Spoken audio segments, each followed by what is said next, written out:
गोरखपुर 22 फरवरी। मुख्यमंत्री योगी आदित्यनाथ ने कहा कि प्रधानमंत्री नरेंद्र मोदी के मार्गदर्शन में डबल इंजन सरकार का लक्ष्य विकसित भारत बनाने का है। विकसित भारत के इस संकल्प को पूरा करने के लिए उत्तर प्रदेश को विकसित बनाना होगा और उत्तर प्रदेश को विकसित बनाने के लिए गोरखपुर को विकसित करना होगा।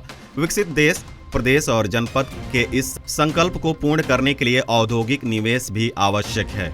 सीएम योगी गुरुवार को गोरखपुर औद्योगिक विकास प्राधिकरण गीडा क्षेत्र को 1040 करोड़ रुपए की 20 परियोजनाओं को सौगात देने के बाद गीडा के सेक्टर 13 में आयोजित समारोह को संबोधित कर रहे थे। इस अवसर पर उन्होंने गीडा की 650 करोड़ रुपए की अनुमानित आय वाली कालेसर आवासीय टाउनशिप योजना को लॉन्च करने के साथ 300 करोड़ रुपए के निवेश वाली एसडी इंटरनेशनल की प्लास्टिक रिसाइकलिंग एवं फूड पैकेजिंग कंटेनर यूनिट का शिलान्यास तथा 90 करोड़ रुपए के 18 विकास कार्यों का लोकार्पण व शिलान्यास किया। सीएम ने राष्ट्रीय इलेक्ट्रॉनिक एवं सूचना प्रौद्योगिक संस्थान नाइलिट के स्किल ट्रेनिंग सेंटर के 5 छात्रों का नामांकन प्रमाण पत्र भी वितरित किए। कार्यक्रम में मुख्यमंत्री ने कहा कि औद्योगिक विकास और रोजगार के क्षेत्र में जो परिणाम दिख रहा है वह बेहतर कानून व्यवस्था, अच्छी सरकार और अच्छे जनप्रतिनिधियों के चुने जाने का परिणाम है।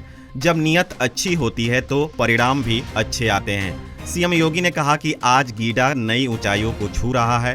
यहां गोरखपुर लिंक एक्सप्रेसवे का काम जल्द ही पूरा हो जाएगा, तब लखनऊ जाने के 2 रास्ते उपलब्ध हो जाएंगे। विकास परियोजनाओं के लोकार्पण एवं शिलान्यास समारोह में सांसद रवि किशन शुक्ल ने कहा कि सीएम योगी ने उत्तर प्रदेश को बीमारू और माफियागिरी की छवि से निकालकर सुरक्षा और निवेश का प्रदेश बना दिया है। सीएम ने ग्लोबल इन्वेस्टर समिट में मिले निवेश प्रस्तावों में से 10 लाख करोड़ रुपए की परियोजनाओं को धरातल पर उतार दिया है। समारोह को सहजनवा के विधायक प्रदीप शुक्ल ने भी संबोधित किया और सहजनवा व गीडा क्षेत्र में हुई प्रगति का विस्तार से उल्लेख किया। कार्यक्रम में मुख्यमंत्री का स्वागत एसडी इंटरनेशनल के एमडी विनय अग्रवाल ने किया। इस अवसर पर महापौर डॉक्टर मंगलेश श्रीवास्तव, विधायक प्रदीप शुक्ल, विपिन सिंह, फतेह बहादुर सिंह, श्रीराम चौहान, महेंद्र पाल सिंह, एमएलसी डॉक्टर धर्मेंद्र सिंह, भाजपा के जिला अध्यक्ष युधिष्ठिर सिंह, वरिष्ठ नेता रमेश सिंह आदि प्रमुख रूप से उपस्थित रहे। विकसित हो रहा है। इसके अलावा प्लास्टिक पार्क इसी गीडा में स्थापित होने जा रहा है। यहां पर काफी बड़े एरिया में 35 यहां पर लगभग 88 एकड़ क्षेत्रफल में इसको विकसित किया जा रहा है।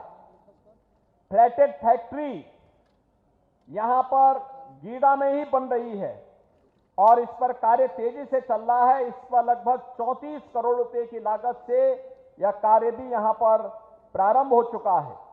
धूलियापार औद्योगिक टाउनशिप के लिए भी जमीन अधिग्रहण की कार्रवाई चल रही है, जिसमें हमारा वहां पे प्रयास है कि एक बड़े क्षेत्रफल को वहां पर हम लोग 5500 एकड़ के क्षेत्रफल में इस पूरे एक नई टाउनशिप गीडा से लेकर के धूलियापार तक इन सभी कार्यों के लिए हम वहां पे औद्योगिक निवेश के लिए कार्य प्रारंभ कर सकें, जिसमें अभी हाल ही में एक नई सीमेंट फैक्ट्री के लिए भी निवेश के प्रस्ताव प्राप्त हुए हैं। भूमि दिखा दी गई है। अब याद करिए, जिस कार्य में नौकरी के लिए पहले यहां के लोगों को दुनिया में जाना होता था, प्रदेश के अंदर, देश के अंदर अलग अलग क्षेत्रों में जाना होता था, आज यहां के लोग सब यहीं पे नौकरी पाएंगे।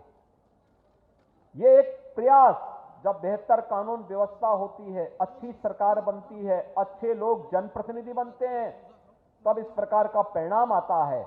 और आज डबल इंजन सरकार प्रधानमंत्री मोदी जी के नेतृत्व में उस लक्ष्य को प्राप्त करने की दिशा में जिसमें हम सबका संकल्प है, वह संकल्प है विकसित भारत। विकसित भारत के लिए विकसित उत्तर प्रदेश आवश्यक है। विकसित उत्तर प्रदेश के लिए विकसित गोरखपुर आवश्यक है और विकसित गोरखपुर के लिए औद्योगिक निवेश भी आवश्यक है। इसलिए उस प्रकार के एक सकारात्मक वातावरण में जब सरकार अच्छी नीयत से कार्य करती है तो उसके अच्छे परिणाम भी सामने आते हैं।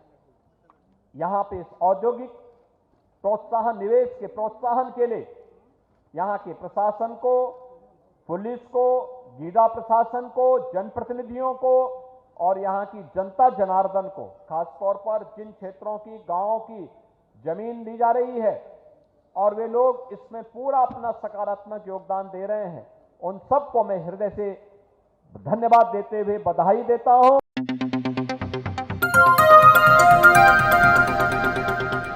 बजाओ जरा झूम के बजाओ, बजाओ बजाओ जरा झूम के बजाओ।